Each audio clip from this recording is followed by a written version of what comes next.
We're getting out the last few pieces for the skiff. Really, it's the lodging knees we're going to make with this. We got the inwhales we're processing right now, and we got the caps with some nice curved quartersawn grain. So that's going to go on the caps. Now the inwhales are pretty simple, and the caps are pretty simple, but the lodging knees, hey, that's another story. You know, even to find a really nice piece to do the job is a little tricky, but we've got these. Now we're going to resaw this piece right down the middle and get two pieces that match. It would be like book matched, one for the port side and one for the starboard side. So it's going to be kind of nice, but we have to stack laminates in between. And I've got a few other knees that really weren't acceptable, so I'm making some laminates out of those and a few other pieces to put in between. We're going to try to get them up close to 2 inches at least. So this is where we're going to get the knee out of, right here. This is the trunk of the tree, and this is the branch coming out like that. It shows the annual rings really nice. The medullary rays don't show up as nice on this piece. You can see them over in here, but they're not very broad, so you know, you're not going to get to see those so much. It's really going to be this that we're looking to capture right there. This is going to look really nice in the corner of the boat because you're going to have this curve, you know, that matches the side, and then one that comes up the across the transom. Now, the thing's a little bit bigger than it needs to be, so I'll probably cut it off, you know, just so I don't have so much to resaw, something like that. And then I have a little bit less to saw. And I've got to cut a little piece off of here so that when I resaw it, that will slide up onto the table right there, because otherwise it'll get hung up here and I'll have to lift it up as I'm trying to cut it. That's not a good thing. I mean, it does stiffen the boat. It keeps the corner from opening up and closing like this, which kind of stresses the fastenings. That boat is stiff, like super stiff, so you could probably get away without these things really easily, but this makes the boat look really classy, and it's fun to do. It's a little effort involved, but you know, the effort, hey, you know what I mean? We make efforts all the time, so we're just gonna keep going doing that. We're gonna resaw them on my crescent ship saw. Now this ship saw is really nice, especially nice. I converted it to ball bearings, and I've done all kinds of work on it.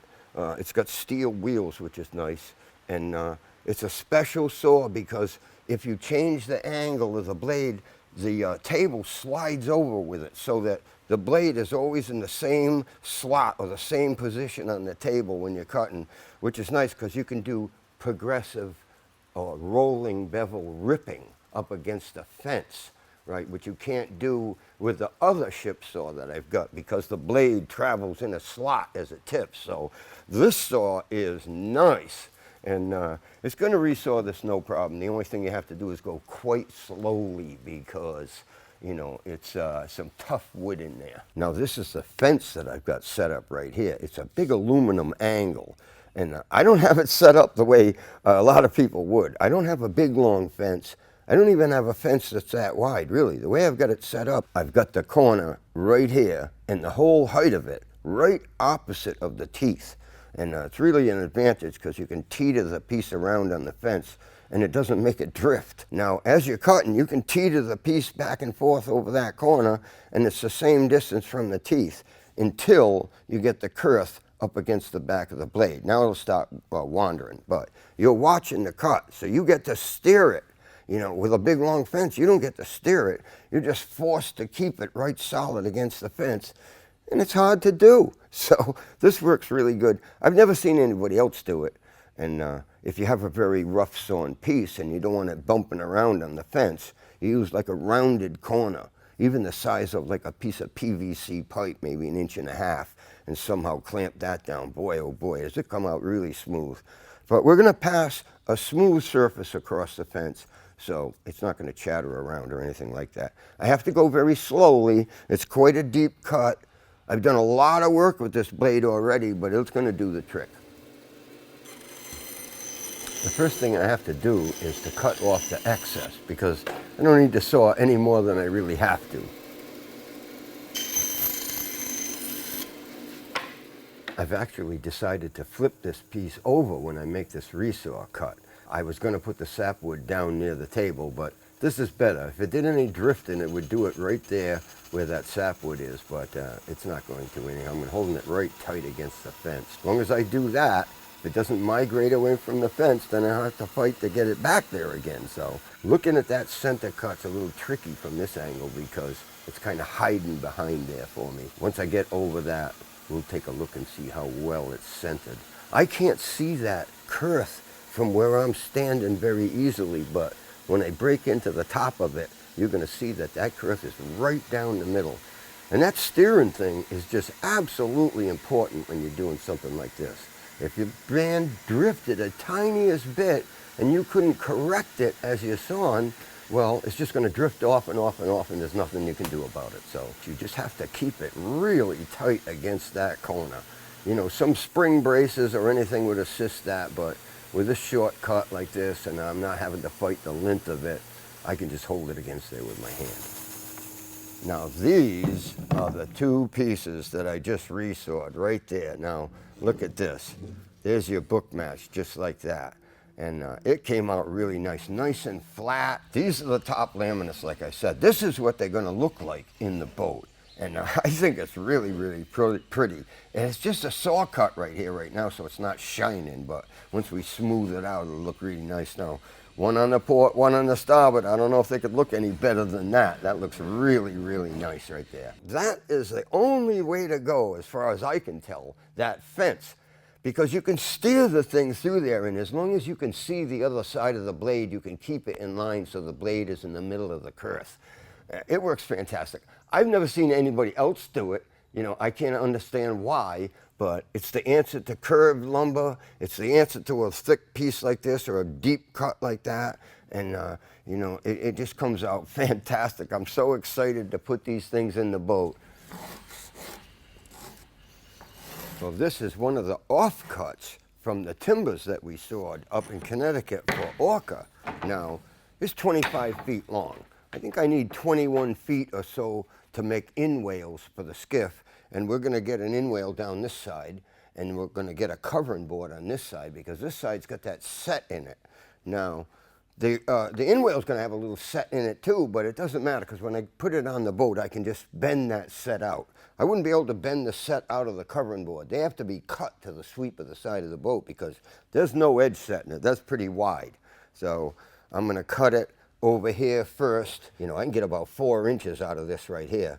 And I've drawn this line on it to cut all the sapwood off really, really carefully. Because if I cut it over here and wasn't careful, you know, I might have been creeping up on the sapwood. So, you know, I've got a couple lines on here, but this is the one I'm going to cut right here, the very outside one. So, you know, all I have to do is pick up a skillsaw and follow it. Follow the line. I'm not going to use a guide this time. I'm just going to freehand it. And, you know, I could nail down a batten over here and follow it, but I can follow it pretty good. So I'm just going to pick up my saw, go down the end, and stop. You'll probably notice that I've got the saw way down deep.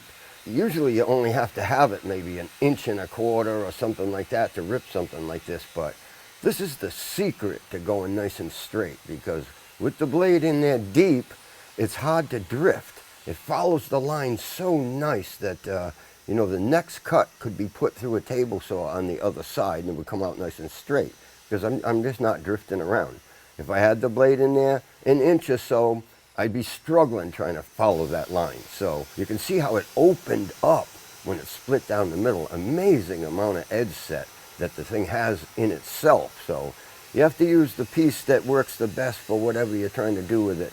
I'm using, you know, this straight piece for an inwhale. I'll have to edge set it a little bit when I put it on the boat.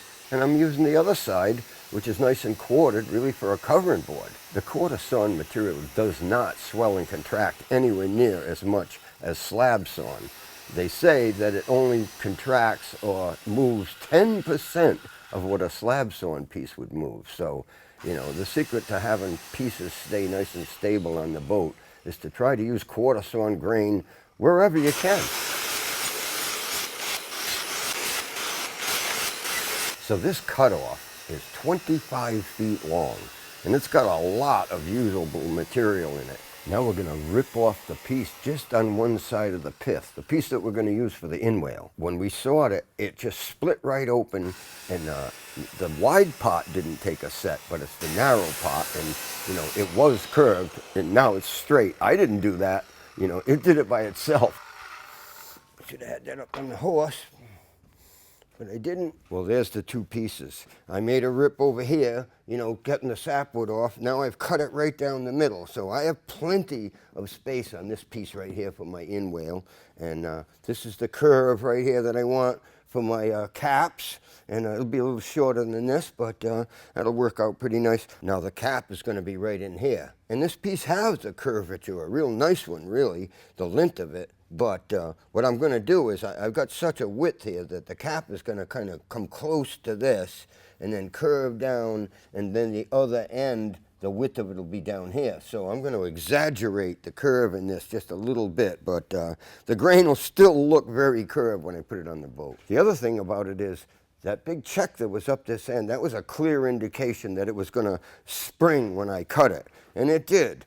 When I cut it, it opened right up here. It kept opening up, but you know, it's got about a 2-inch space on the other end, and that's exactly what you would have right here if you squash the other end together. This came out really straight, and the piece I took it off was very curved.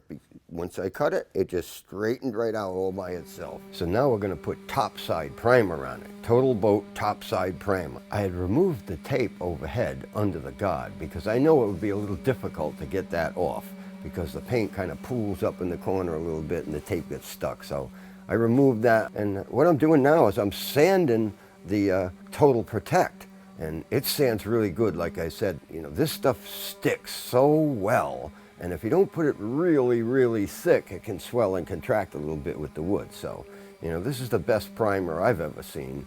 And my little machine that I invented here keeps the dust just completely gone. No dust whatsoever. And what we're out to do here is to sand the texture off of it. Not to sand through it, we're just sanding the texture so that the next primer will go on nice and smooth.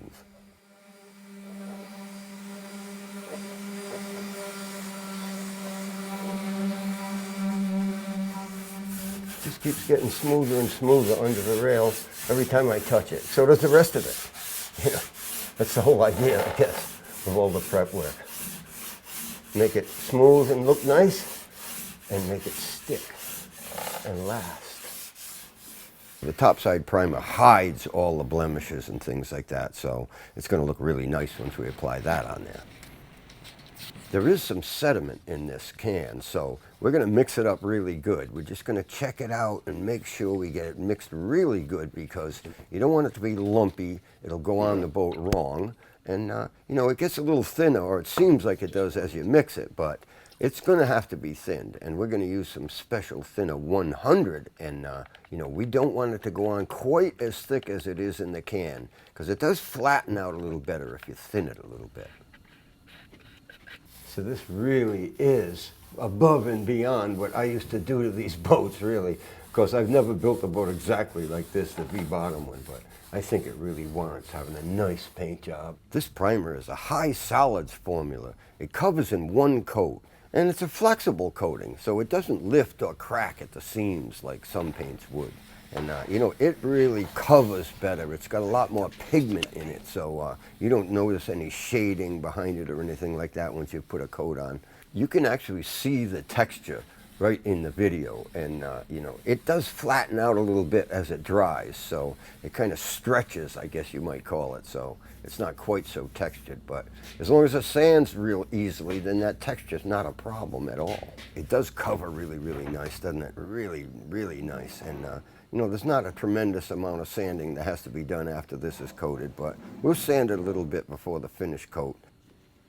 Well, there she is, all primed up, and once it's sandable, we're going to be putting you know, a coat of wet edge on it, and it will look really pretty. I stripped off some of the tape right here in the masking because I just wanted to see what it looks like, the contrast between the red and the white. I just think it looks beautiful. The tape comes off pretty easy, and we're going to put another coat of paint on there before we ever strip this tape.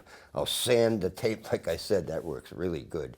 We're going to put a new coat, another coat of bottom paint on it, so this will all be red, and the bottom paint will look nice and fresh. The boat will look really good. The next thing we're going to do is get involved with the lodging knees in the corner.